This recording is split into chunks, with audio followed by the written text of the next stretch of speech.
The morning sky over Tokyo glowed a deep, uneasy red on April 7, 1945. To anyone on the ground, it might have looked like another sunrise, but for the pilots of Japan's Imperial Air Force, it was a warning. At Chofu Airfield, just west of the capital, Captain Masao Suinaga pulled on his worn leather gloves inside the narrow cockpit of his Ki-84 Hayate fighter.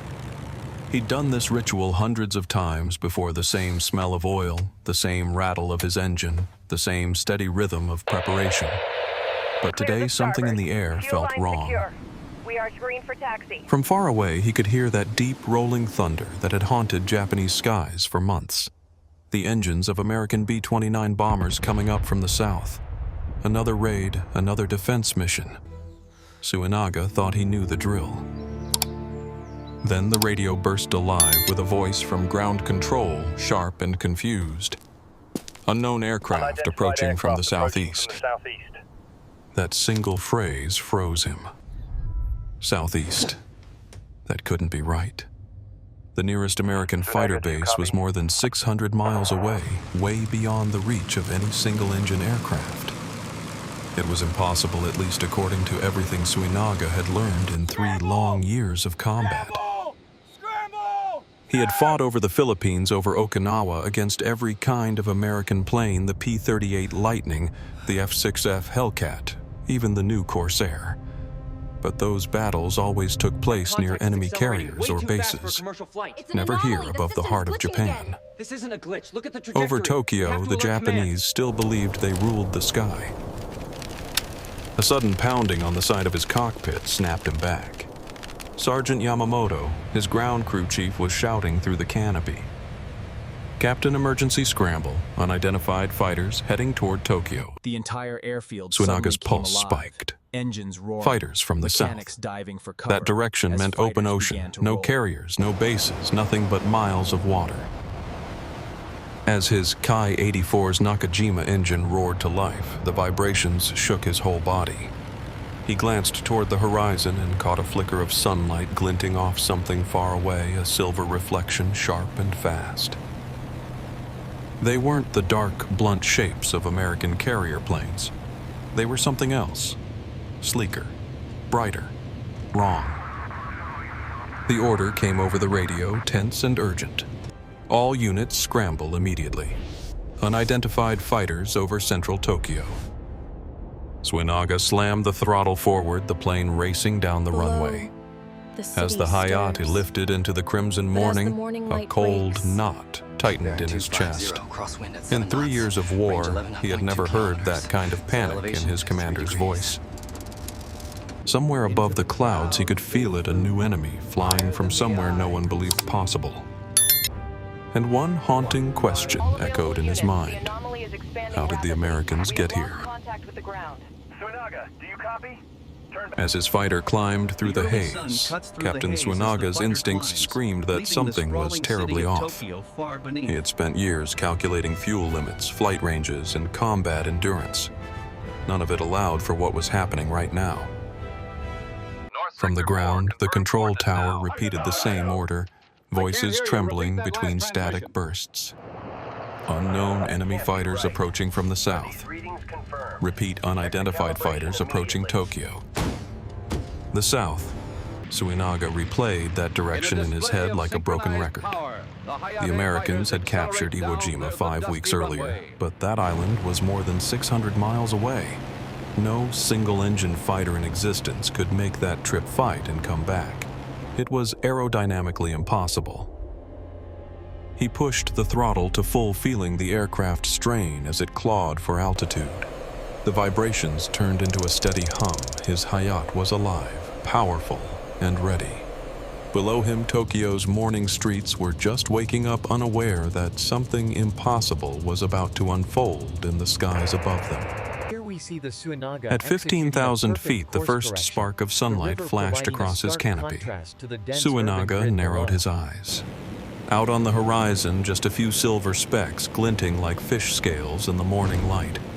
He thought at first they must be bombers, maybe B-29s arriving early. But no, the formation was too tight, too fast, too aggressive. 600 miles. He tried to 600 shake the miles. thought, but the math wouldn't leave him Impossible alone. range. 650 miles from Iwo Jima. No refueling, full armament. Still enough power to reach Tokyo That can't be right. Static hissed through his headset again. All units scramble. Multiple unknowns over central Tokyo. Suinaga's breath quickened. Never, not once in the war had Japan faced American fighters over its own capital. The Japanese home islands had always been a sanctuary defended by distance itself. He banked left, scanning the horizon when another voice came through, urgent, nearly shouting. Visual confirmation. Enemy fighters. Silver approaching fast from the southeast. For the first time in his life, Suinaga felt real fear before battle. It wasn't fear of dying. It was the realization that something about this war had just changed forever. Because if American fighters could reach Tokyo, then no corner of Japan was safe anymore. Where did Suinaga's fighter go? And what lies beyond the clouds? To understand why that morning felt like a nightmare, you have to know how Japanese pilots saw air combat in 1945. Everything they'd learned about fighter planes followed one simple rule: more range meant less power. The longer you could fly, the weaker you became. It was a cruel trade-off written into every aircraft design. If you wanted distance, you sacrificed armor. If you wanted speed, you gave up fuel. Pilots lived and often died by that equation. The Japanese had mastered it early in the war. Their famous A6M0 could fly astonishing distances, but only because it was built like a paper shell. No armor plating, no self-sealing fuel tanks. One bullet from an American machine gun could set it ablaze. Pilots called it the flying coffin. American aircraft, on the other hand, were the opposite philosophy: big, heavy, and durable. The P-47 Thunderbolt, for example, carried 850 caliber machine guns and could take punishment that would shred a Zero to pieces. But its range barely stretched 300 miles. Range numbers, speed charts, Even the twin-engine fuel P-38 capacities, Lightning all faster, meticulously sleeker, needed calculated bases close and to its layered. targets. It was powerful, Shimmering in the but oppressive short-leashed. heat. Every These American lightnings were pilot the knew spearhead it. of the Every air Japanese offensive in the pilot Pacific counted on it. theater. This limitation had protected Japan's skies for years.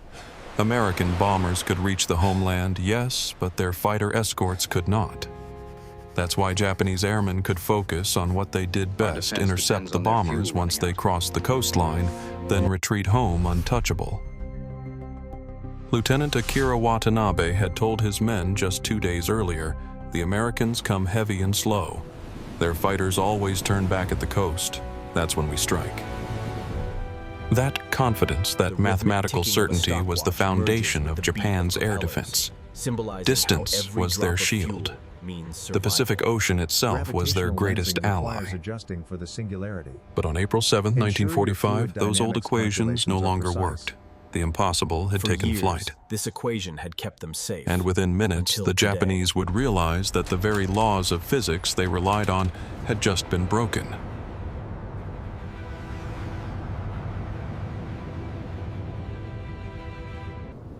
Lieutenant Akira Watanabe spotted them first. From 12,000 feet above the city, he saw sunlight flash off metal sleek silver aircraft diving straight toward the Nakajima factory complex at Musashino. At first he thought From they the were cockpit, the view B-29s, was maybe a small apocalyptic. group that had broken 20 formation. unidentified But the craft shapes were heading wrong. directly for the city These center. weren't bombers. They were smaller, faster, and the way they moved told him something chilling: they were fighter planes. High above the He grabbed his radio voice, sharp with disbelief. "Control, this is Lightning 3.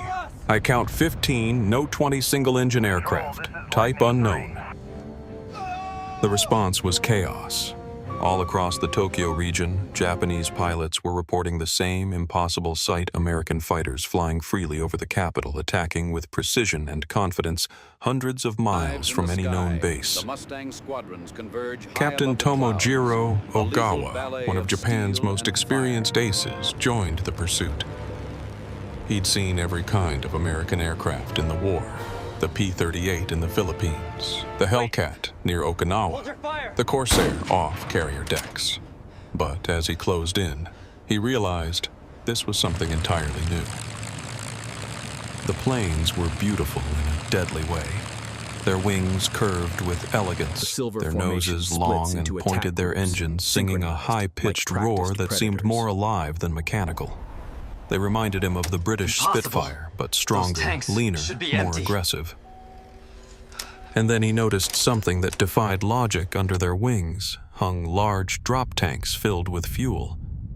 Yet, the aircraft were flying with the speed and agility of fighters at the beginning of a mission, not the exhausted end.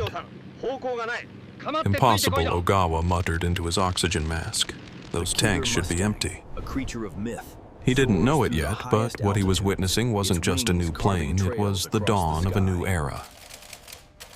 Across the radio channels, confusion turned to fear.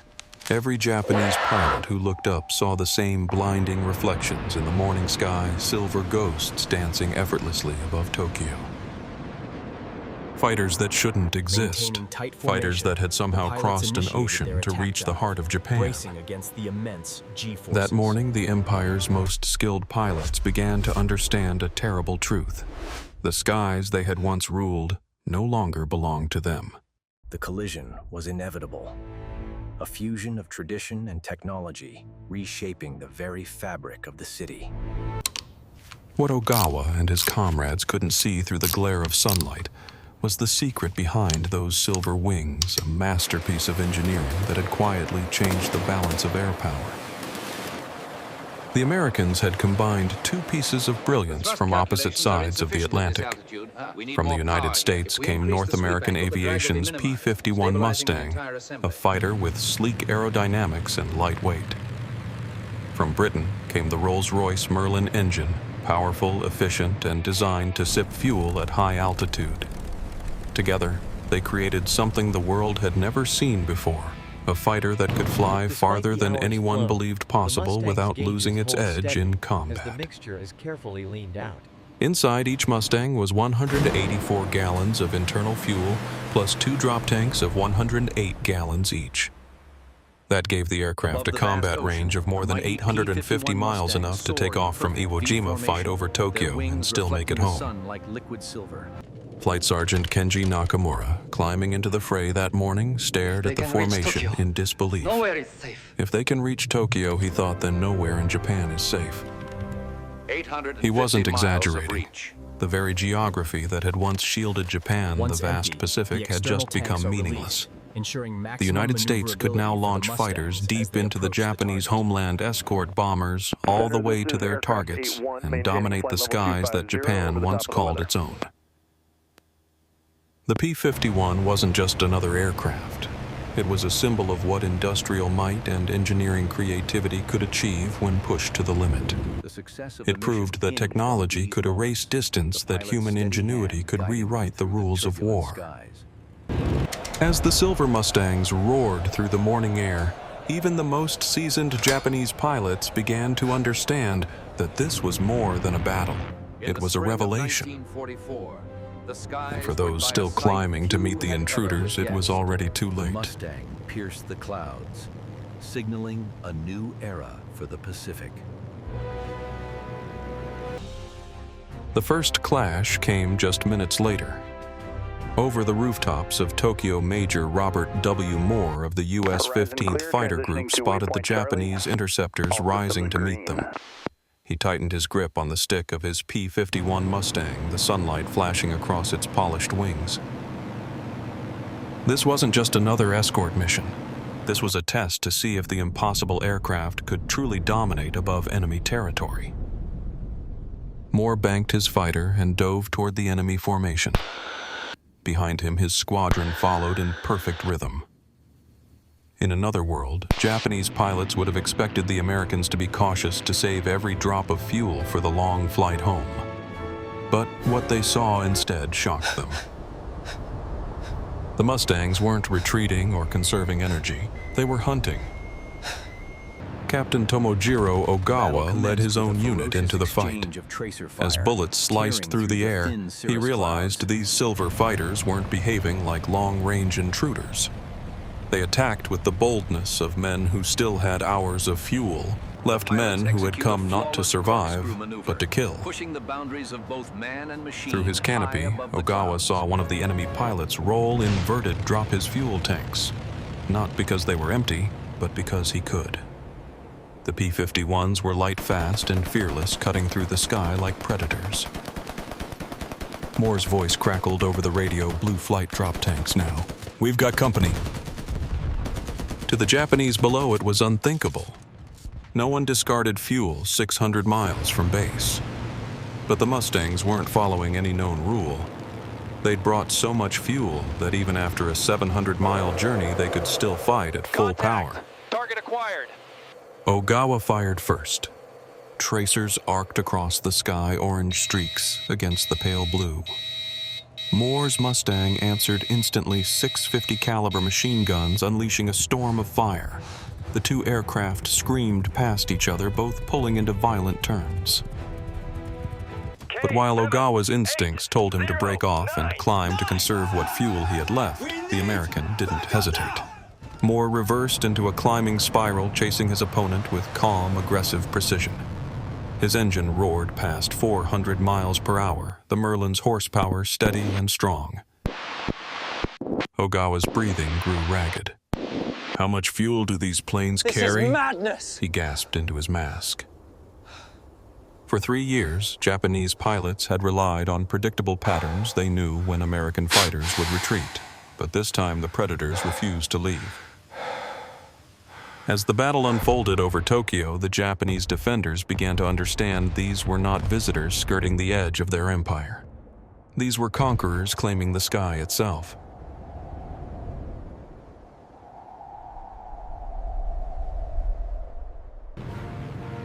The fight spread across the skies like wildfire. For the Japanese, every tactic that had once worked was suddenly useless. Their old advantage waiting for the Americans to turn back had vanished. Major Moore's Mustang dived through a layer of thin clouds, the Merlin engine howling as it pushed past 400 miles per hour. He rolled left, then climbed sharply, spotting another Japanese fighter cutting toward the bomber stream. He didn't hesitate. "Blue flight, form up and engage," he ordered. The P-51s responded as one, banking gracefully into position.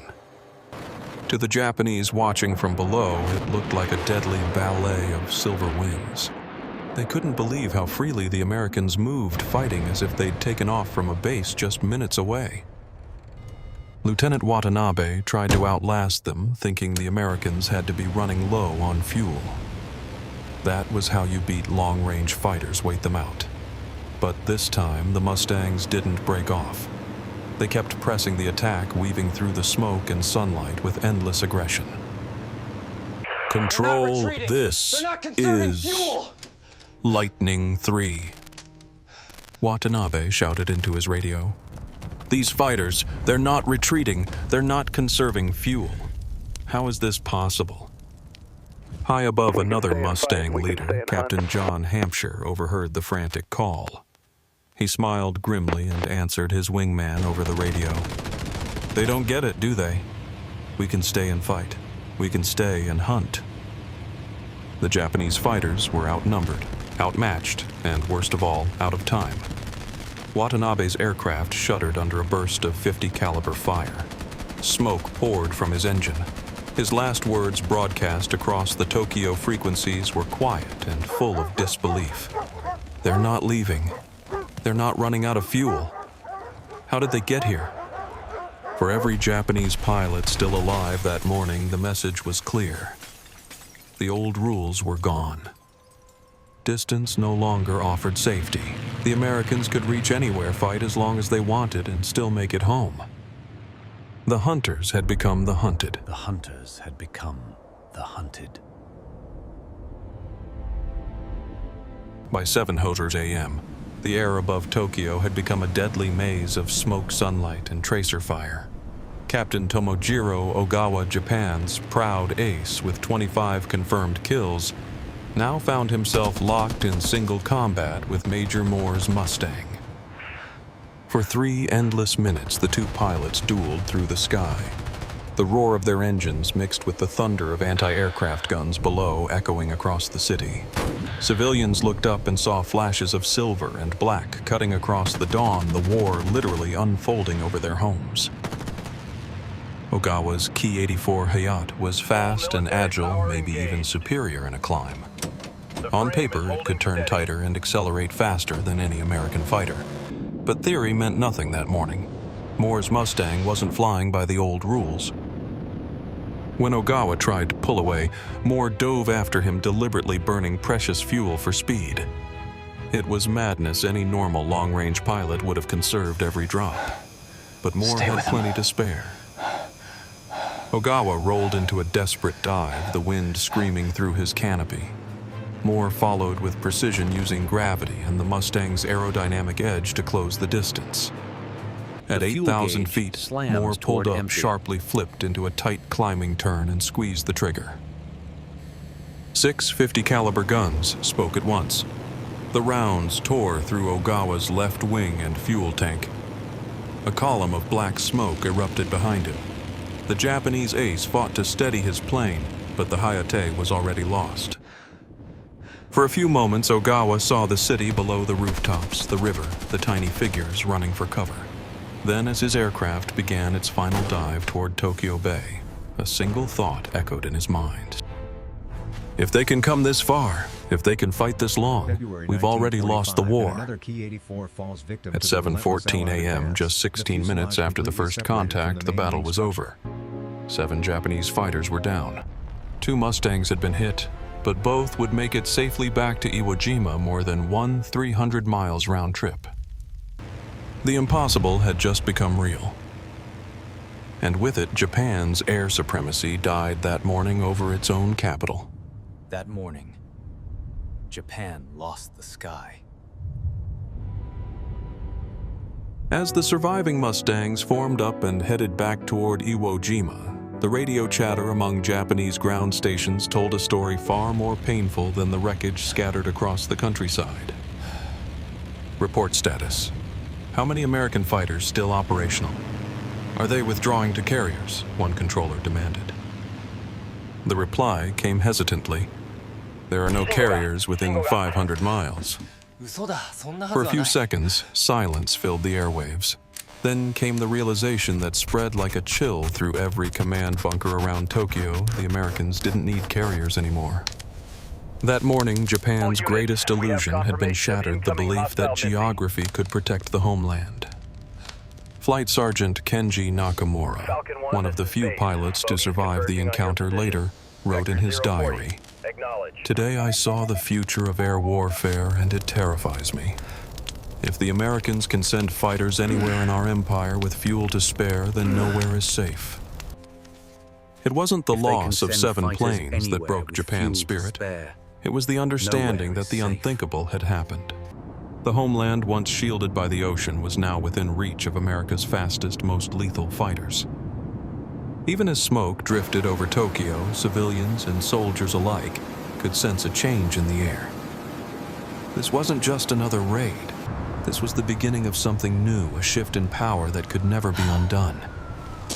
The Mustangs, gleaming silver against the morning sun, represented more than an aircraft. They were the physical proof that distance no longer meant safety, that innovation could pierce any border. The Empire's defenders, once so confident in their home skies, were now haunted by a single truth. The Americans could come and go whenever they pleased. That was the moment Japan entered the age of American air supremacy. That morning, air supremacy changed forever. In the months that followed, Japan's Air Force wasn't just losing aircraft, it was losing faith. Between April and August 1945, American P-51 Mustangs flew 51 long-range missions over the Japanese home islands. They destroyed more than 300 enemy planes while losing only 62 of their own. But those numbers tell only part of the story. The real impact couldn't be measured in wreckage or kill counts. It was psychological, a slow, quiet unraveling of morale that no amount of training or courage could fix. Veteran pilots who had once spoken with pride now flew in silence. Each mission began with a question no one dared to answer. If the Americans could reach Tokyo so easily, what could possibly stop them next? Master Sergeant Isamu Sasaki, one of Japan's most experienced fighter aces, later admitted, "After April 1945, we stopped believing we could win. If the Americans could send fighters from Iwo Jima to Tokyo and still have fuel to fight, where could we hide?" Every flight, every alarm, every distant engine sound became a reminder that the sky no longer belonged to Japan. The once fearless interceptors who had charged into battle shouting war cries now looked up at the silver contrails and felt something new dread. The Americans had not only conquered distance, they had conquered hope. And when hope disappears, defeat is only a matter of time. The P-51 didn't just win battles. It changed how Japanese pilots saw the world. It turned every horizon into a threat. By the summer of 1945, Japan's defensive strategy had collapsed completely. The old doctrine waiting for American fighters to turn back at the coast was obsolete. There was nowhere left to retreat. The Americans. In the hearts of Japan's airmen, the war was already over.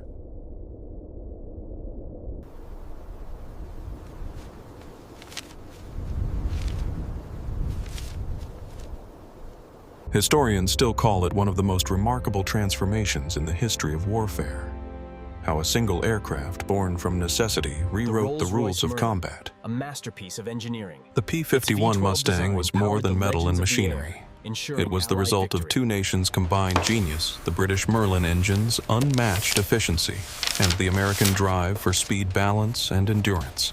Together, they produced something that seemed to defy the limits of physics. The Mustang's aerodynamic frame reduced drag to almost nothing. Its large internal fuel tanks combined with those drop tanks slung beneath its wings gave it the ability to fly nearly 1,650 miles a range, once thought impossible for a single-engine fighter. It was this breakthrough that changed everything. Suddenly, American bombers no longer needed to face Japanese defenses alone. The Mustangs could escort them from takeoff to target, providing cover all the way and hunting any enemy that dared to rise and fight. For Japan, it was more than a tactical problem.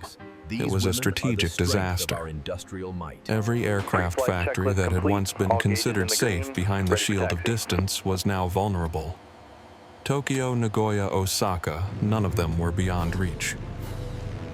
The Japanese tried to respond with desperation.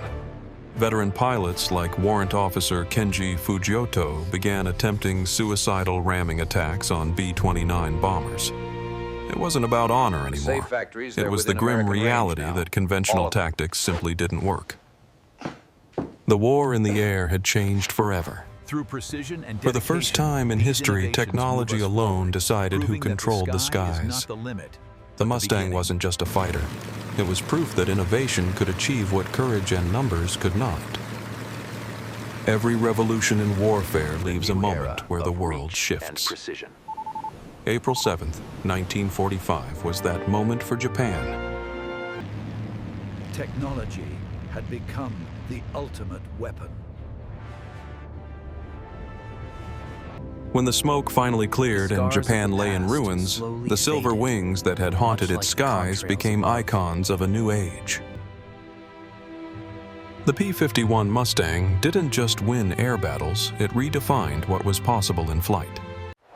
With the power of the Merlin engine and the efficiency of American design, it proved that technology could turn the impossible into the inevitable. From Iwo Jima to Tokyo, from Europe to the Pacific, the Mustang became a symbol of range precision and relentless reach. It had shown the world that the sky could no longer be divided by oceans or distance, that the future of war would belong to those who mastered endurance, not just strength. Even today, when one of those gleaming Mustangs lifts off at an air show, its engine's growl carries an echo of that morning in April 1945. You can almost imagine Captain Masao Suinaga staring into the sunrise, whispering the question that would haunt pilots for generations. How did they get here? That question wasn't just about range or fuel. It was about human ingenuity, about how far determination and invention could carry us. The P-51 Mustang marked the moment when courage met technology, when vision met engineering, and when the course of history tilted toward the future. And every time its engine roars again, we're reminded that innovation doesn't just win wars. It changes what humanity believes it can do. Etched into the very history of aerial combat.